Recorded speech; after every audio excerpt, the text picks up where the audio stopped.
Hello everyone, welcome to this week's episode of Damp Ocean Sports News.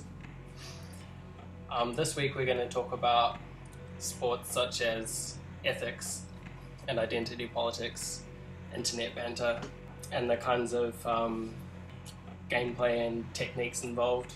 Probably a lot of the people who are inclined to see a video such as this are aware of the kind of discourse that are going on the internet and have some level of engagement with, identity politics conversations, whether or not they enjoy or disdain those kinds of conversations. Anyway, by means of example, in recent news, local Melbourne music label owner and heterosexual male Jack Mannix has been under fire from someone on the internet for using the word faggot, which obviously that kind of thing is under debate a lot, with a lot of people having different views on whether or not any usage of certain words is okay, or whether usage of certain words is restricted to certain parties or blah blah blah. But anyway, not that it's a new phenomenon, but it seems that Jack Mannix, in classic heterosexual white male privilege style, has been slamming gays on the internet.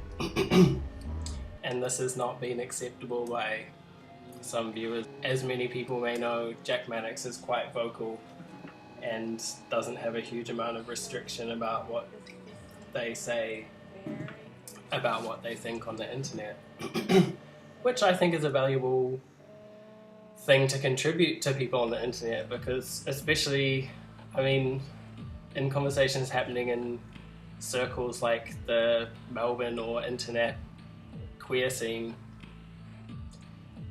a lot of people feel completely dominated by what they see as rules and restrictions surrounding what they are and aren't allowed to say or do, which can lead to a lot of mental strain for people who aren't certain about the position that they hold socially or ethically in the world, which is a large percentage of what makes up queer communities and communities that are kind of embedded in identity politics, intersectional communities and stuff.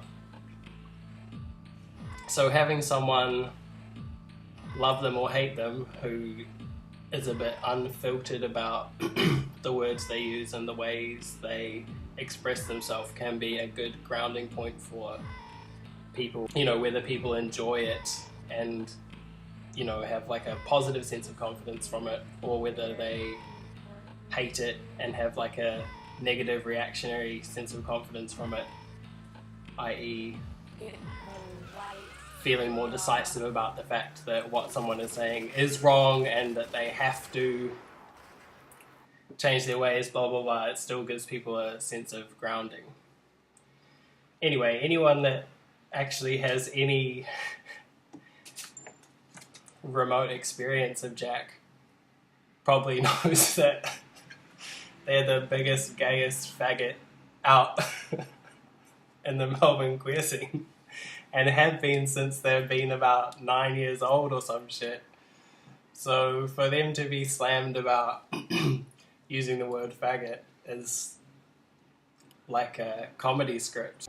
Hence why, rather than being offended by it or trying to fight back, Jack's response has been to say more homophobic stuff and pretend to actually be like a straight white male or some shit who lives with a fear or hatred of homosexuality.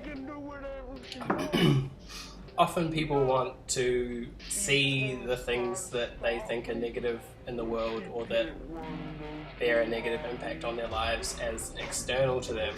And I think that kind of positioning makes up a huge amount of what people call ethical discourse or identity politics, especially on the internet. Most people are not really certain or confident enough about what they think to confront people about disagreements, like in attitude or behaviour in real life, even though they do sometimes. Most of what we're talking about happens on the internet, where people have an added layer of removal from the people that they're dealing with. So of course, racists and homophobes also have an extra level of confidence to attack people on the internet, because that's what they need in their life. Like, they are obviously people who need some form of, you know, or lacking some kind of confidence, or, you know, there's a huge amount of insecurity involved with phobias like racism and homophobia and transphobia, blah blah blah blah blah blah. So of course everyone's jumping at the opportunity to act with confidence, you know, even if it's in like a 2D setting like the internet. And it's the same thing that, you know, like SJWs are doing. Like, they are often people who lack a sense of security in their lives, and also gain some kind of gratification from attacking people on the internet, though it's under the banner of righteousness, about correcting things that are happening in the world. I mean, so is racism. You know, everyone thinks that from their limited perspective they know what the world needs and have some way to correct it. And many people feel that that way is to voice their opinions on the internet, even if it means attacking someone who's actually like a, you know, prominent queer figure for being homophobic. Because it's not actually to do with what's going on in the real world, it's about the action of performing righteousness. And if you can like get the right combination of gestures into that action, then you can get a gratification that makes you feel like you have a meaning in your life and have some kind of purpose in the world, which is generally a good thing. But I think the more that you put the, you know, the reference points of your identity outside of you, the harder it actually is to sustain the gratification of that identity. So the more you use racists as a negative reference point to boost your identity, as in, I'm not racist, so I'm good, or conversely, I'm not black, or I'm not a woman, or I'm not queer, so I'm good, then the less you're going to be able to really establish and sustain an identity that is personal to you and grounded in things that you can control. Partly why I wanted to talk about Jack Mannix is that Jack is not really so embedded in the external elements of identity so much as exploring their own, you know, patterns of identity through the things that they engage with. Obviously, everyone has to engage with some level of external material, unless you're like a hermit or a monk or whatever. But even then, like, there's some engagement there. But it's like whether you subordinate the external things that you deal with to your view on the world, or whether you subordinate your view and your identity to the external things, that makes the difference.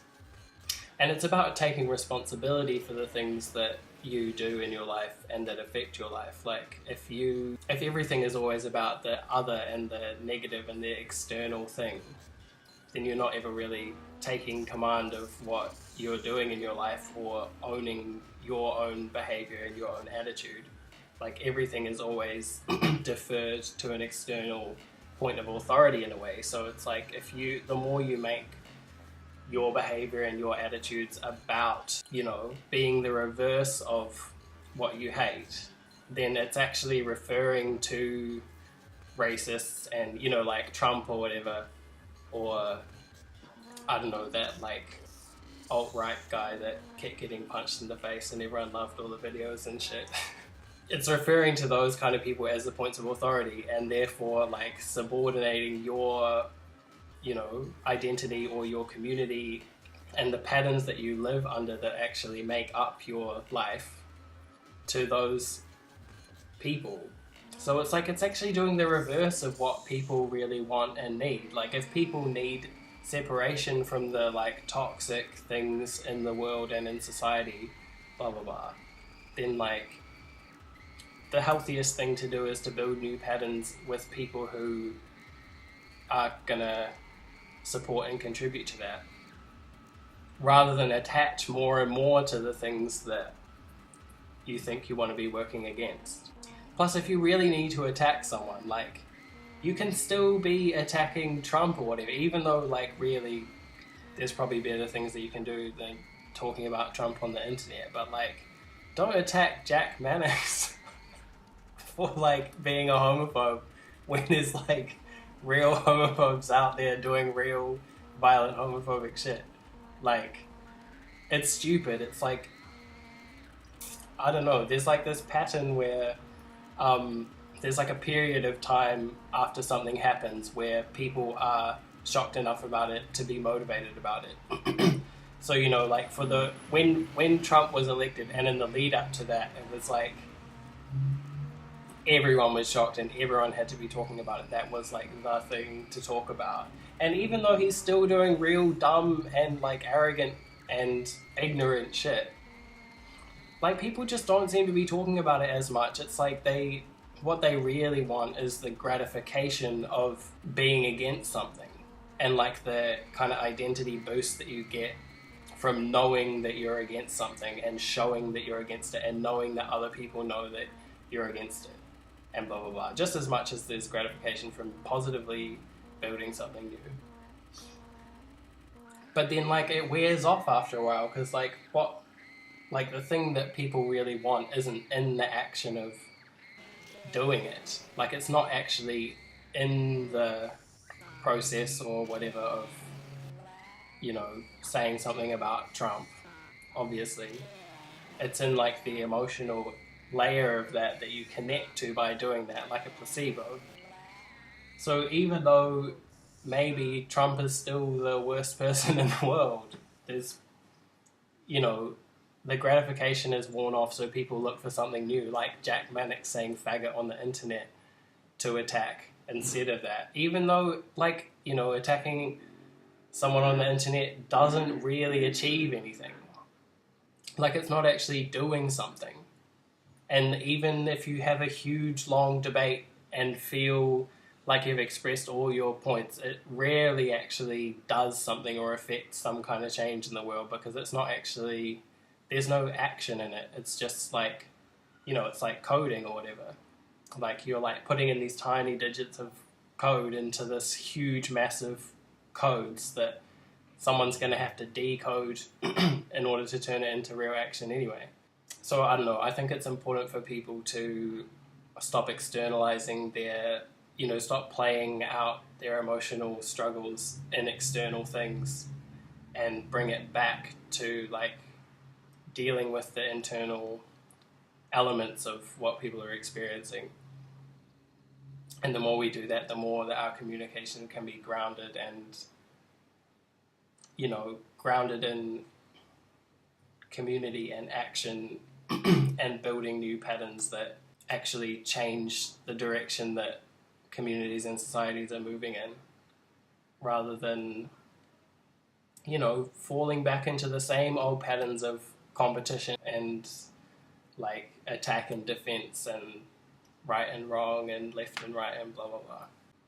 Otherwise it's just sustaining the momentum of the things that people purport to hate and the things that people kind of represent as running our lives or whatever.